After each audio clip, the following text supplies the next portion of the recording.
You know, there's different layers to who we are, right? And understanding and recognizing that in your employees. You know, it starts at home. So at companies, it's doing that and recognizing your employees, and then that creates a culture where your employees see that inherent you know, humanity and individuality in everybody else that they come in contact with. And so if the companies aren't willing to work and start with that, you know, fundamental piece at home with their employees and understanding why do they have retention issues in regards to LGBT folks? Why do they have retention issues in regards to Black and Brown folks?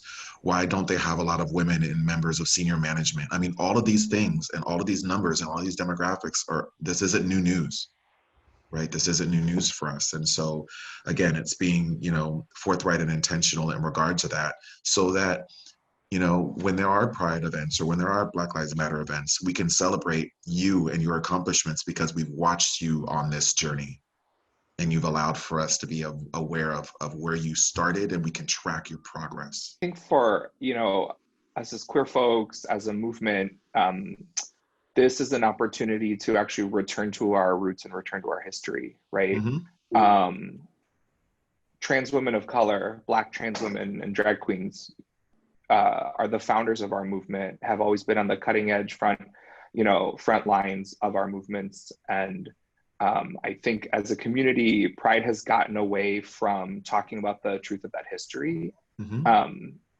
And so I think, and you know, I'm not the first or only person saying that, right? But we can stop talking about Black folks, folks of color, and queer folks as separate. I'm a queer person of color. And so I want to talk at exactly the intersection of anti-LGBTQ sentiment, homophobia, transphobia, biphobia, and racism. I'm not interested in a brand or a workplace that can't hold that complexity.